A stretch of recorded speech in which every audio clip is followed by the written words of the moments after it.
আজকে আমি কোথায় যাচ্ছি আপনারা কি গেস করতে পারতেছেন? অবশ্যই না। আমি না বললে আপনারা কিভাবে গেস করতে পারবেন? তবে অবশ্যই আপনারা টাইটেল দেখে বুঝেই গিয়েছেন আমি কোথায় যাচ্ছি। সো আজকে যাচ্ছি নাটোর ঘুরতে। আর আজকে আপনাদের সঙ্গে নাটোর যাওয়ার জার্নিটা শেয়ার করব। কেউ ভিডিওটা স্কিপ করবেন না। ভিডিওটা দেখতে থাকুন, আশা করছি ভালো লাগবে। সো বেশি কথা না বলে চলুন ভিডিওটা শুরু করা যাক। হ্যালো এভরিওয়ান, আসসালামু আলাইকুম। আশা করি আপনারা সবাই ভালো আছেন। আলহামদুলিল্লাহ আমিও ভালো আছি।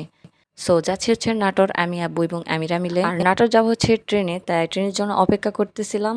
আর বলতে না বলতে ট্রেন চলে আসে এবং আমরা ট্রেনে উঠে পড়ি। সো আপনাদের সঙ্গে দেখা হচ্ছে একবারে নাটোর গিয়ে। সো ভেবেছিলাম একবারে নাটোর গিয়ে দেখা করব, কিন্তু প্রকৃতি আর সেটা হতে দিল না। ট্রেনে বসে চারিদিকের প্রকৃতি এত বেশি সুন্দর লাগতেছিল যে আপনাদের মাঝে শেয়ার না করে আর পারলাম না। আকাশটা দেখুন কত বেশি সুন্দর লাগতেছে। আমার কাছে তো অনেক বেশি ভালো লাগতেছে। আপনাদের কাছে কেমন লাগতেছে অবশ্যই কমেন্টস করে জানাবেন। সো প্রকৃতি দেখতে দেখতে আমরা আমাদের গন্তব্যস্থানে পৌঁছায় গেলাম নাটোরে। সো ট্রেন থেকে নেমে আমিরাকে বলতেছিলাম ব্লগে হাই দাও, সে হাই দিয়ে দিল। সো নাটোর থেকে আমরা কোথায় যাচ্ছি চলুন ভিডিওটা দেখতে থাকুন। সো আপনারা আবার একবার স্কিপ করবেন না, হ্যাঁ, যে কোথায় যাচ্ছি দেখার জন্য। সো রাস্তায় যেতে যেতে অনেক কিছুই দৃশ্যমান দেখতে পাবেন, যা আমার কাছেও ভালো লেগেছে আর আপনাদের কাছেও ভালো লাগতে পারে। সো ট্রেন থেকে নেমে আমরা একটা অটো রিক্সা নিয়ে নিলাম। আর স্টেশন থেকে একটু সামনে যেতেই দেখতে পাবেন এই যে গোল চত্বরটা। মূলত আমি অল্প অল্প করে সব কিছুর ফুটেজ নিয়েছি। আর এই যে এটা দেখতে পাচ্ছেন এটা হচ্ছে জেলা প্রশাসকের পার্ক। সো গাইজ বলতে না বলতে আমরা চলে আসলাম নাটোর উত্তরা গণভবনে। এই গণভবনটা এত বেশি সুন্দর যে ক্যামেরায় কতটুকু বোঝা যাচ্ছে আসলে আমি বুঝতেছি না। এটা আমার ফার্স্ট টাইম, বাট আপনারা যারা যারা যাননি অবশ্যই এখান থেকে ঘুরে আসবেন, আশা করছি ভালো লাগবে। আর এটা ছিল হচ্ছে বাহিরের দৃশ্য। আব্বু গিয়েছে টিকিট কাটতে, আর আমি ভাবলাম কেননা আমি বাইরে থেকে এই গণভবনের সৌন্দর্যটা আপনাদের মাঝে তুলে ধরি। সো এটাই হচ্ছে বাইরের সৌন্দর্য। আর কেমন লাগতেছে অবশ্যই কমেন্টস করে জানাবেন। আর এই গণভবনের সংক্ষিপ্ত পরিচিতি এই যে এখানে দেওয়া আছে, আপনাদের সময় হলে একটু পড়ে নেবেন। সো এইদিকে আমি আর আমিরা একটু ভিডিও করে নিলাম।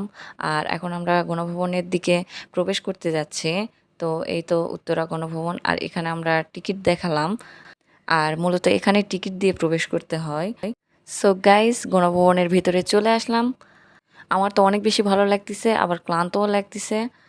যদিও আমি অনেক দিন থেকে এখানে যেতে চাচ্ছিলাম, কিন্তু আগের দিন সন্ধ্যা থেকে আমার কেন জানি ভালো লাগতেছিল না।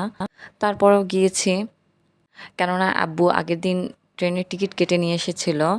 সো চলুন আপনাদেরকে গণভবনটা ঘুরিয়ে ঘুরিয়ে দেখাই। যদিও আমি পুরো গণভবনটা ঘুরতে পারি নাই, ওই যে বললাম ক্লান্ত লাগতেছিল।